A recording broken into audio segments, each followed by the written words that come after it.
स्वागत है आपका। उत्तराखंड प्राइम देख रहे हैं आप। मैं हूं आपके साथ आस्था कौशिक। एक अहम खबर से बुलेटिन की हम शुरुआत कर रहे हैं। 1 सितंबर को उपवास रखेंगे पूर्व सीएम हरीश रावत। बेरोजगारी के मसले पर उपवास रखेंगे हरीश रावत। राज्य और केंद्र सरकार के खिलाफ रखेंगे उपवास। सितारगंज और हरिद्वार में पदयात्रा भी निकालेंगे हरीश रावत। तो एक दिन का उपवास या यूं कह लीजिए कि प्रोटेस्ट। बेरोजगारी के मसले पर उपवास रखेंगे हरीश रावत। केंद्र और राज्य सरकार के विरोध में ये उपवास रखने जा रहे हैं। इसके अलावा सितारगंज और हरिद्वार में पदयात्रा भी निकालेंगे हरीश रावत। तो कांग्रेस के वरिष्ठ नेता मुख्यमंत्री भी रह चुके हैं उत्तराखंड के, और मौजूदा दौर में बेरोजगारी को मुद्दा बनाकर उपवास रखने जा रहे हैं, या यूं कह लीजिए कि एक प्रदर्शन करने जा रहे हैं उपवास के माध्यम से। मैंने कहा था कि मैं बेरोजगारी पर एक लाइव प्रोग्राम दूंगा, और अब मैंने तय किया है कि उससे पहले मैं 1 सितंबर को बेरोजगार नौजवानों की इस व्यथा को समाज के सामने और राज्य के नीति नियंताओं के सामने लाने के लिए उपवास रखूंगा। उत्तराखंड में जल्द मंत्रिमंडल का विस्तार हो सकता है। बताया जा रहा है कि गृह मंत्री अमित शाह के स्वस्थ होने के बाद मंत्रिमंडल का विस्तार संभव है। इस मुद्दे को लेकर भाजपा प्रदेश अध्यक्ष बंशीधर भगत और सीएम त्रिवेंद्र सिंह रावत में बातचीत हुई है, जिसके बाद बंशीधर भगत का कहना है कि गृह मंत्री अमित शाह स्वस्थ होते ही उत्तराखंड में मंत्रिमंडल का विस्तार किया जाएगा। तो जल्द ही विस्तार होने जा रहा है मंत्रिमंडल का। इंतजार है अमित शाह का, वो पूरी तरह से स्वस्थ हो जाएं, और उसके बाद सीएम ने कहा है कि मंत्रिमंडल का विस्तार किया जाएगा। गृहमंत्री के स्वस्थ होने का इंतजार है। उत्तराखंड में जल्द ही कैबिनेट का एक्सपेंशन होने जा रहा है। गृहमंत्री अमित शाह इस वक्त एम्स में पोस्ट कोविड केयर उनका चल रहा है। भाजपा प्रदेश अध्यक्ष त्रिवेंद्र सिंह रावत जो कि सीएम हैं, उन्होंने इस बात को कहा है कि जब गृहमंत्री स्वस्थ हो जाएंगे और उसके बाद कैबिनेट का विस्तार किया जाएगा। तो उत्तराखंड से एक अहम खबर, जल्द ही कैबिनेट का एक्सपेंशन होगा और गृहमंत्री अमित शाह के पूरी तरह से फिट होने के बाद कैबिनेट विस्तार किया जाएगा। उधर पिथौरागढ़ के चैसर गांव में बड़ा हादसा हुआ है। यहां एक मकान भरभरा कर गिर पड़ा। इस हादसे में 3 लोगों की जान चली गई है। 2 बच्चों और उनके पिता की मौके पर ही मौत हो गई, जबकि मां को घायल अवस्था में जिला अस्पताल में भर्ती करवाया गया है।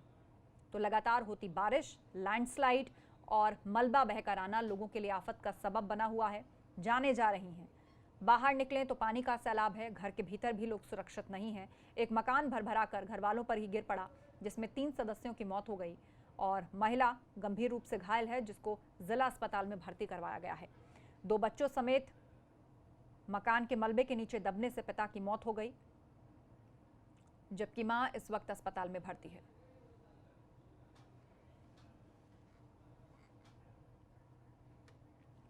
तो भरभराकर ये मकान गिर पड़ा है और 2 बच्चों समेत पिता की मौत हो गई है, जबकि मां गंभीर रूप से घायल है और उसको अस्पताल में एडमिट कराया गया है, जहां पर उसका इलाज चल रहा है।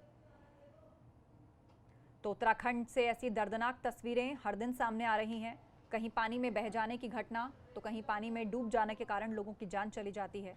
लेकिन यहाँ पर घर के अंदर ही मौजूद 4 सदस्यों पर घर ही भरभरा कर गिर पड़ा, जिसमें 2 बच्चों और पिता की मौत हो गई और मां इस वक्त जिंदगी की जंग अस्पताल में लड़ रही है। यूं तो उत्तराखंड में बारिश और भूस्खलन ने तबाही मचा रखी है, लेकिन रुद्रप्रयाग से हैरान करने वाला मंजर सामने आया है। यहाँ केदारनाथ हाईवे 3 दिनों से अलग अलग जगह पर बंद है, जिसके चलते केदारनाथ यात्रा भी ठप पड़ी है। केदारनाथ हाईवे के जामू रामपू मुनकटिया में भारी मलबा और बोल्डर सड़क पर गिर पड़े, जिन्हें हटाने की कोशिशें जारी हैं। लगातार हो रही बारिश से अलकनंदा नदी भी उफान पर है। अलकनंदा के किनारे बने सभी घाट जलमग्न हो गए हैं। मौसम विभाग ने रुद्रप्रयाग में भी बारिश का अलर्ट जारी किया है। बारिश का सबसे बुरा असर केदार घाटी में देखा जा रहा है। तो यह अलकनंदा नदी जो पूरी तरह उफान पर है। केदारनाथ हाईवे कई जगह से ब्लॉक पड़ा है। लैंडस्लाइड के कारण वहां मलबा इकट्ठा है। अभी वर्तमान में केदारनाथ यात्रा में जो डेली यात्रियों का एवरेज है वो 50 से 100 के बीच में है, जो कि सामान्य यात्रा को देखते हुए बहुत ज़्यादा नहीं है। साथ ही राजमार्ग लगभग 3 स्थानों पर मुख्य रूप से प्रभावित होने की बार बार जो है सूचना मिल रही है, जिसमें लगातार समय से टीम वहां पर काम कर रही है, मशीनें भी लगी हुई हैं और सक्षम अधिकारी भी वहां पर लेबर के साथ उपस्थित हैं लगातार। बांसवाड़ा का जो स्पॉट है वो ज़्यादा सीरियस है इसमें, और गौरीकुंड में बहुत ज़्यादा सीरियस डैमेजेस और इसको जो है भूस्खलन से प्रभावित होने की घटनाएं हुई हैं। ताज़ा अपडेट के लिए रुक करते हैं, रोहित डिमरी फोन लाइन पर जुड़ गए हैं। रोहित, किन किन जगहों पर और कौन से रास्ते ब्लॉक हैं? लोगों की सुविधा के लिए किस तरह प्रशासन जो है वो काम कर रहा है? हाईवेज खोलने की कोशिश हो रही है और कितना वक्त लग सकता है? जैसे कि केदार घाटी में लगातार मूसलाधार बारिश जिस कारण जो है जो राजमार्ग है विभिन्न जगहों पर बंद हो चुका है। कह सकते हैं कि मुनकटिया है, गौरीकुंड से कुछ ही दूरी पर मुनकटिया है, वहाँ पे भारी मलबा है। इसके अलावा जामू फाटा में भी मार्ग बंद है। और जो बांसवाड़ा है, सबसे बड़ा डेंजर जोन आज की डेट में बांसवाड़ा है, जहाँ पर राजमार्ग पिछले 2-3 दिन से बंद था। आज ही सुबह राजमार्ग खोला गया था, पर लेकिन फिर से यहाँ पर लगातार मलबा आने के कारण राजमार्ग बंद हो चुका है। कह सकते हैं कि यात्रा भी ठप है, बंद है, जबकि जो मुनकटिया है राजमार्ग बंद है। ऐसे में यात्रा को भी बंद किया गया है। और मलकनंदा जो मंदाकिनी नदी है उसका जलस्तर भी काफी बढ़ चुका है, क्योंकि लगातार केदार घाटी और बद्रीनाथ के दिन बारिश हो रही है। ऐसे में जो बरसाती नाले हैं, गदेरे हैं, बहुत भी उफान पर आ चुके हैं और नदी भी जो है अपने जलस्तर से काफी ऊपर आ चुकी है। जी हाँ, बिल्कुल। बहुत बहुत धन्यवाद रोहित। आपकी आवाज़ हम तक साफ नहीं आ रही है, लेकिन आपने बताया कि प्रशासन की तरफ से कोशिशें लगातार जारी हैं और 3 तस्वीरें इस वक्त हम अपने दर्शकों को दिखा भी रहे हैं। हर तरफ पानी ही पानी है। नदी के किनारे जो मंदिर था वो भी पूरा समा चुका है पानी के अंदर, केवल छत दिखाई दे रही है। सड़कों पर मलबा है और पहाड़ दरक रहे हैं। आगे बढ़ते हैं। उत्तरकाशी में अब तक हाईवे नहीं खुल पाया है। गंगोत्री हाईवे जो पूरी तरह ब्लॉक था, अभी तक उसे खोला नहीं जा सका है। बीती रात से बंद है गंगोत्री नेशनल हाईवे। डाबरानी के पास हाईवे पर बड़े बड़े बोल्डर गिरे हुए हैं। बीआरओ की मशीनें डेंजर जोन के पास तैनात हैं और ये देखिए किस तरह उन्हें हटाने का काम किया जा रहा है। लेकिन फिलहाल जो कोशिशें हैं उनमें वक्त लगेगा। बड़े बड़े पत्थर, मलबा चट्टानों से टूटकर नीचे आ गिरा है, जिसके कारण ये हाईवे ब्लॉक है। हाईवे पर मलबा और बोल्डर गिरे हुए हैं, जिन्हें हटाने का काम किया जा रहा है। तो इस तरह की घटनाएं लगातार बढ़ रही हैं उत्तराखंड में। बारिश का मौसम है, लैंडस्लाइड हो रहा है, चट्टानें दरक रही हैं, बड़े बड़े पत्थर टूटकर हाईवे पर आ गिरते हैं और पूरी तरह से हाईवे और सड़कें ब्लॉक हो जाती हैं। जहां तहां गाड़ियों की कतारें लगी हुई हैं। और ये तस्वीर हम आपको गंगोत्री हाईवे की दिखा रहे हैं, जो एक बार फिर से बाधित हो गया है। पूर्व में इसे खोल दिया गया था, लेकिन एक बार फिर से ये बाधित हुआ है। हाईवे पर मलबा और बोल्डर गिर गए हैं। गंगोत्री हाईवे फिर से बाधित हो गया है।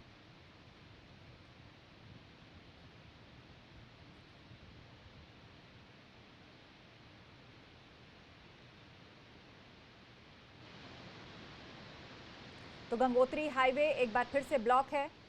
पूर्व में भी ऐसे ही बड़े पत्थर और चट्टानों का मलबा इस पर गिरा था, लेकिन कड़ी मशक्कत के बाद उसको हटाया गया। अब भी प्रशासन की टीमें लगी हुई हैं, लेकिन दिक्कत ये है कि इसकी तादाद इतनी ज़्यादा है और मौसम अब भी ख़राब है।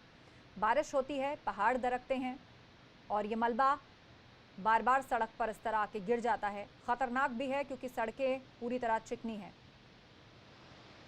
दिग्वीर सिंह बिष्ट से अपडेट लेते हैं। दिग्वीर, बताइएगा, पहले भी हाईवे खोला गया है, लेकिन लगातार पहाड़ दरक रहे हैं, मलबा नीचे आ जाता है और फिलहाल जो ब्लॉकेज है इसे कब तक हटा लिया जाएगा? जी, आपको बता दो, जिस तरह से बरसात हो रही है लगातार, अभी भी आपको ताज़ा हालात बता दो, बारिश हो रही है, तो जो भटवाड़ी से आगे जो गंगोत्री तक जो मार्ग है वो जगह जगह बाधित है। और खासकर आपको बता दो, 2-3 दिन से जो लगातार परेशान कर रहा है ये डबरानी और जो कि गंगानी के पास, किरान के पास है, जो कि भारी मात्रा में मलबा आ रहा है। तो बीआरओ की मशीनें जो डेंजर जोन प्रशासन ने चिन्हित कर रखा है और बीआरओ ने भी, तो वहाँ पे मशीनें तो है उनकी, पर एक तरफ काम हो रहा है, दूसरी तरफ से मलबा आ रहा है और मशीन मशीनें छोटी होने के कारण जो बड़े बड़े बोल्डर हैं उनको हटाने में थोड़ा सी दिक्कतें आ रही है और परेशानी आ रही है बीआरओ को। तो कहीं ना कहीं जो बीआरओ की मशीन है उस पर जो लोग इंतजार कर रहे हैं मार्ग खुलने का, वो भी सवाल निशान खड़े कर रहे हैं। तो कहीं ना कहीं जो बीआरओ की मशीन है वो बिल्कुल भी पुरानी हो चुकी है, काम करने के लायक नहीं है। तो कहीं ना कहीं जो गंगोत्री नेशनल हाईवे है वो लगातार दिन में 1 या 2 घंटे खुल पा रहा है, उसके बाद फिर शाम को बरसात हो जा रही है, फिर बंद हो जा रहा है। जी हाँ, बिल्कुल दिक्कत यही आ रही है कि बार बार बारिश हो जाती है और फिर काम बीच में रुक जाता है या दोबारा मलबा आके गिर जाता है, जिस कारण ये ब्लॉकेज पूरी तरह से खत्म नहीं हो पा रही है। शुक्रिया अपडेट के लिए। उधर बड़कोट में यमुनेत्री हाईवे भी बंद है। नेशनल हाईवे 94 सलाई बैंड के पास 30 घंटे से बाधित है। हाईवे का 30 मीटर हिस्सा बह चुका है, जिससे हाईवे बाधित है और इसके बंद होने से 16 गांव के लोग सामने से आवाजाही की जो समस्या है वो बढ़ती जा रही है। इसके साथ बिजली की लाइनें क्षतिग्रस्त हैं, जिससे कई गांव की बिजली भी गुल है। तो मतलब रास्ते बंद हैं, बिजली की लाइनें गुल हैं, जिसके कारण लाइट भी नहीं आ रही है लोगों के घरों में। सिलाई बैंड के पास ये हाईवे किस तरह बाधित है और इसे क्रेन से फिलहाल हटाया जा रहा है। यमुनोत्री हाईवे 30 घंटे से बाधित है, जिसको खोलने का प्रयास लगातार प्रशासन की तरफ से किया जा रहा है। उधर देखिए, जोशीमठ में बद्रीनाथ हाईवे भी 22 घंटे से बंद है। पिनोला घाट में बद्रीनाथ हाईवे बंद पड़ा है। छिनका लामबगड़ के पास ये हाईवे खुला है। पागल नाला के पास भी हाईवे खुल गया है। तो जोशीमठ में बद्रीनाथ हाईवे जो 3 जगह से बंद था, वो एक जगह से अब भी ब्लॉकेज है वहां पर, लेकिन 2 जगह से खुल गया है। छिनका लामबगड़ के पास हाईवे खोल दिया गया है। पिनोला घाट में बद्रीनाथ हाईवे अभी बंद है, वहां से मलबा अभी हटाया जा रहा है। पागल नाला के पास हाईवे खोल दिया गया है। यहां रास्ते को साफ करके प्रशासन ने हाईवे खोल दिया है।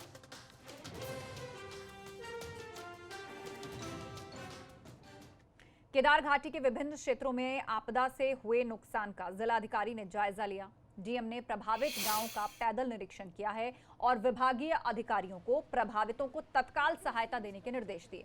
आपदा से सबसे ज्यादा प्रभावित उशाड़ा गांव हुए हैं, जहां पर 80 परिवार प्रभावित हुए हैं। आज उशाड़ा ग्राम सभा में जो आपदा से नुकसान हुआ है उसका निरीक्षण संबंधित विभागीय अधिकारियों के साथ किया गया है। यहाँ लगभग 79 to 80 परिवार हैं जो विभिन्न प्रकार के डैमेज जिनको हुए हैं, प्रभावित हुए हैं।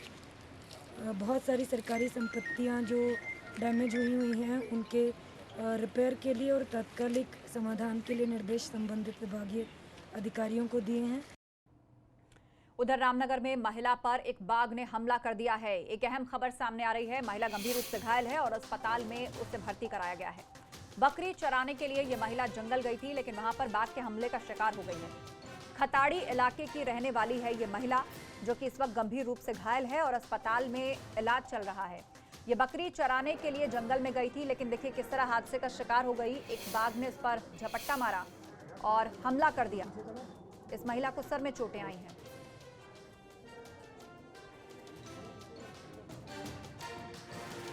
तो एक तरफ बाघों की संख्या बढ़ रही है, उसकी काउंटिंग प्रशासन द्वारा की गई थी। ये राहत की खबर प्रशासन ने खुद शेयर की थी, लेकिन दूसरी तरफ देखिए लोगों पर हमले भी बढ़ रहे हैं। इस तरह की घटनाएं आए दिन सामने आ रही हैं। परेशानी लोगों को हो रही है और ये महिला जो बकरी चराने के लिए जंगल गई थी, एक बाघ के हमले का शिकार हो गई।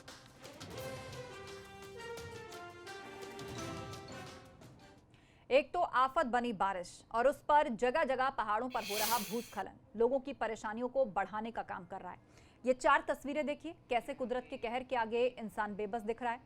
उत्तराखंड में पहाड़ ऐसे दरक रहे हैं जैसे पतझड़ में पेड़ से पत्ते गिरते हैं।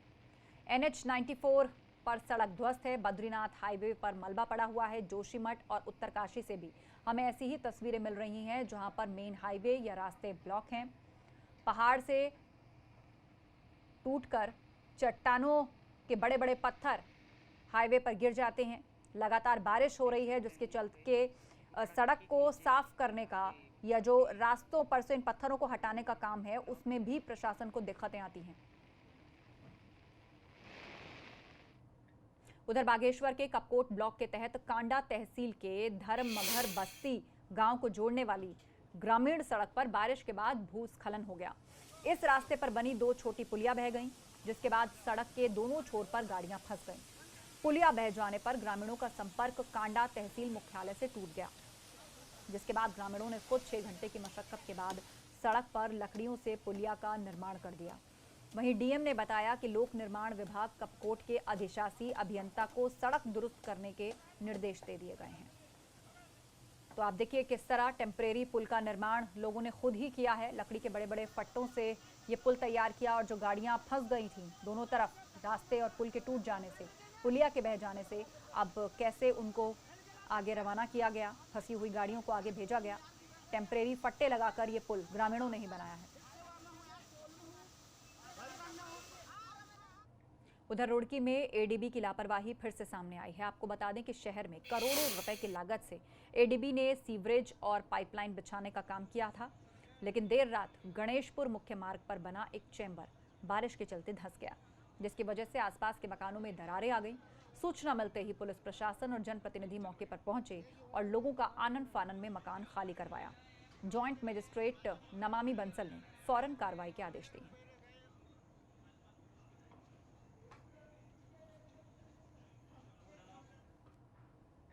चमोली में हो रही लगातार बारिश अब लोगों के लिए मुसीबत का सबब बनने लगी है। बारिश की वजह से जिले में करीब 16 लिंक मोटर मार्ग समेत चमोली ऊखीमठ NH 107 बाधित हो गया है। वहीं हाईवे बंद होने से गाड़ियों की आवाजाही रोक दी गई है।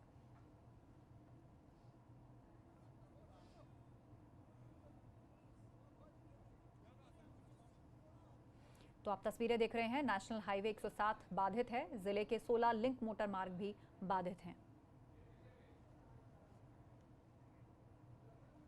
उधर बड़कोट में बरसाती पानी का कहर देखने को मिला है। रंगखड़ी खड्ड का रौद्र रूप, चपटाड़ी बंचाण गांव में खड्ड में सैलाब आया है। बड़ियाडू नदी भी रौद्र रूप में आई है। ग्रामीणों ने दहशत महसूस की है पूरे माहौल में। आप देखिए बहता हुआ पानी, पूरा मलबा उसके साथ में बह रहा है। बरसाती पानी का कहर हर तरफ देखने को मिल रहा है, जिसके कारण लोग भी डरे हुए हैं, दहशत में हैं। और ये तेज बहता पानी सैलाब की तरह गांव में दाखिल होता है, जिसके कारण लोगों के घरों में भी पानी भर जा रहा है।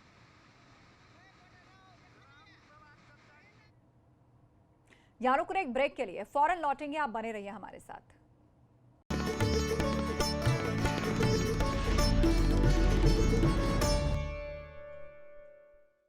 स्वागत है आपका ब्रेक के बाद। उत्तराखंड के मानसून सत्र की अधिसूचना जारी हो गई है। अगले महीने मानसून सत्र को आयोजित किया जाएगा।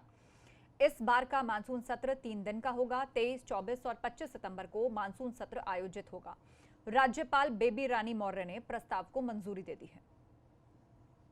तो अहम अपडेट, अगले महीने मानसून सत्र होगा। 3 दिन के मानसून सत्र उत्तराखंड का 23, 24 और 25 सितंबर को मानसून सत्र होगा, जिसकी अधिसूचना जारी कर दी गई है। उधर हल्द्वानी में काठ गोदाम इलाके में महिला की हत्या कर दी गई।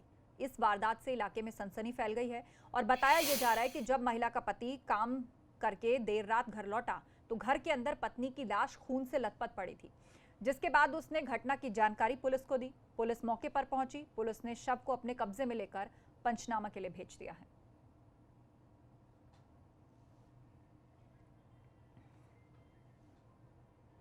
उत्तराखंड सचिवालय में एक और मुख्यमंत्री त्रिवेंद्र सिंह रावत सलाहकारों की नियुक्ति कर रहे हैं, जिन्हें भारी भरकम तनख्वाह के साथ तमाम सुविधाएं भी दी जा रही हैं। वहीं प्रदेश में ऐसे कई विभाग हैं जहां काम कर रहे कर्मचारियों को पिछले कई महीनों से वेतन तक नहीं मिल पाया है, जिससे उनके परिवार के सामने भरण पोषण का संकट पैदा हो गया है। पेयजल और परिवहन निगम के कर्मचारियों को 4 महीने से वेतन नहीं मिला है।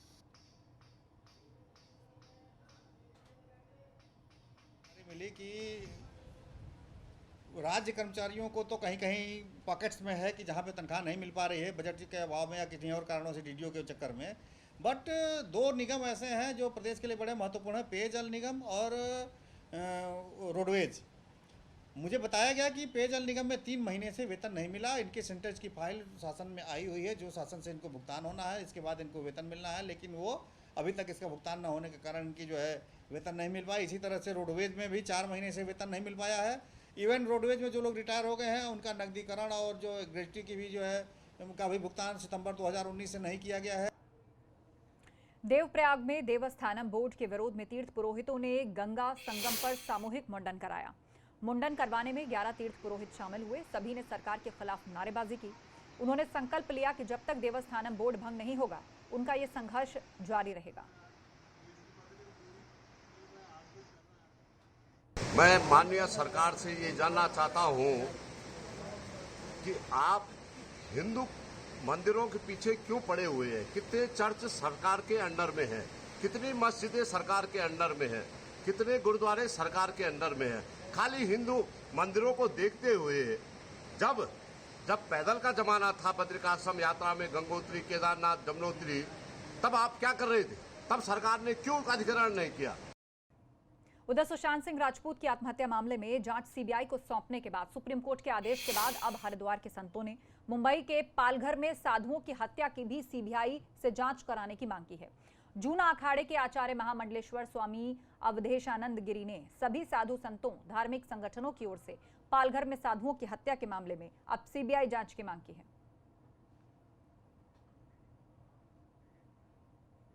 अटैचमेंट पर मैदानी जिलों में मौज काट रहे कई पुलिसकर्मियों को उनकी मूल तैनाती पर भेजे जाने की तैयारी की जा रही है। गढ़वाल मंडल में कई इंस्पेक्टर और दारोगा ऐसे हैं जो लंबे समय से मैदानी इलाकों में मौज काट रहे हैं। आईजी गढ़वाल अटैचमेंट पर मैदानी जनपदों में जमे हुए पुलिसकर्मियों को उनकी मूल तैनाती पर भेजे जाने की तैयारी कर रहे हैं। उन्होंने कहा कि अटैचमेंट निश्चित समय के लिए ही होना चाहिए, जबकि कई पुलिसकर्मी ऐसे हैं जो सालों से ही मैदानी जनपदों में जमे हुए हैं।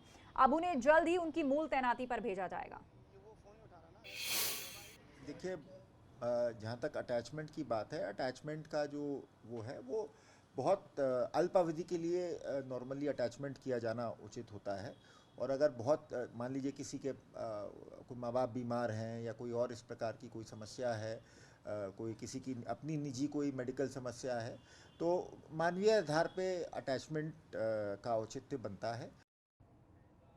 विकासनगर में एसडीएम चक्राता की अपील का असर हुआ है। कोरोना के चलते लोगों से जांगड़ा पर्व में शामिल नहीं होने की अपील की गई थी, जिसके बाद पर्व का जो उत्सव है वो फीका दिखाई दिया। जौनसार बाबर की तीनों तहसीलों में जांगड़ा पर्व आज और कल मनाया जा रहा है। लगातार हो रही बारिश ने भी जांगड़ा पर्व पर असर डाला है।